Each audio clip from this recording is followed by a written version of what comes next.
Today we're going to talk about how to get out of a rut and stop procrastinating during quarantine. If that sounds interesting, let's get into it.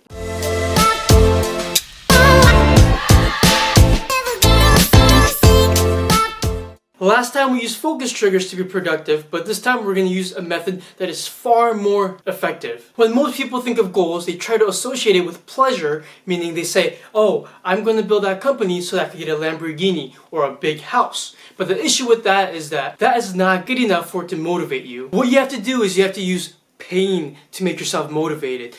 Pain is 2 times more effective than pleasure, and I'll show you why in a second. Now let's say that you have a project deadline for school by tomorrow 8 p.m. and if you don't meet that deadline, you're going to fail the whole semester.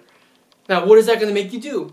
It's going to make you work really hard so that you meet that deadline, otherwise you're going to fail the whole semester. Same thing applies to your life. Every time you need to meet a goal or have to do a task, put a consequence with it or a punishment and you will get it done every single time. Here are a couple examples. Let's say that you have to do the dishes by 5 p.m. tomorrow. The consequence should be, if you do not get those dishes done by 5 p.m., you're going to have to do 50 push-ups or you have to give your parents $50 because you didn't complete them in time. Now what you do is you put a consequence for every single task. If you don't complete it, you get a punishment.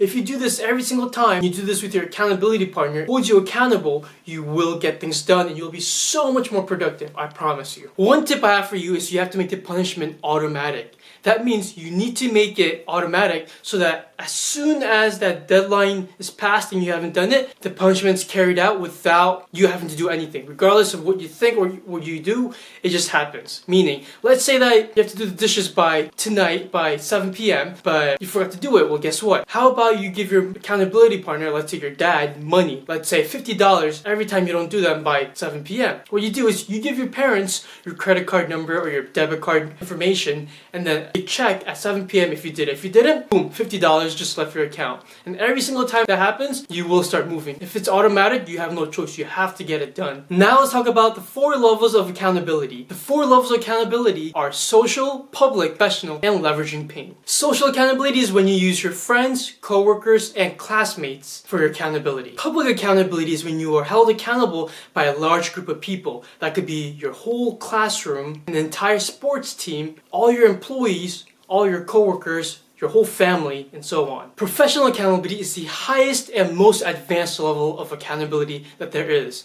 Now, it's when you use your coach, mentor, or role model as your accountability partner and they keep you in check. Now you're definitely going to want to impress them when you use this method because it's usually somebody that you really look up to and it's your role model, so you're going to make sure that you get things done because you don't want to bring them down. The 4th one is leveraging pain, which we already talked about before, so I will not explain that again. Now what I want you to do is I want you to use all 4 of these for maximum effect. I want you to choose one person as your accountability partner and I want you to tell them what your goals are for each day and what you're going to do, and then you should tell them a consequence for you not completing them, and then it shouldn't be automatic so that every time you don't complete it, the consequence is carried out automatically. You should be sending them a message every single night at the same time and telling them how you did. I hope you enjoyed the video. Make sure you give the video a like, subscribe, and comment down below how I can improve the video. Make sure you press the bell button for future notifications because I post videos every Monday and Thursday at 9 p.m. Eastern Standard Time. So I hope you enjoyed the video.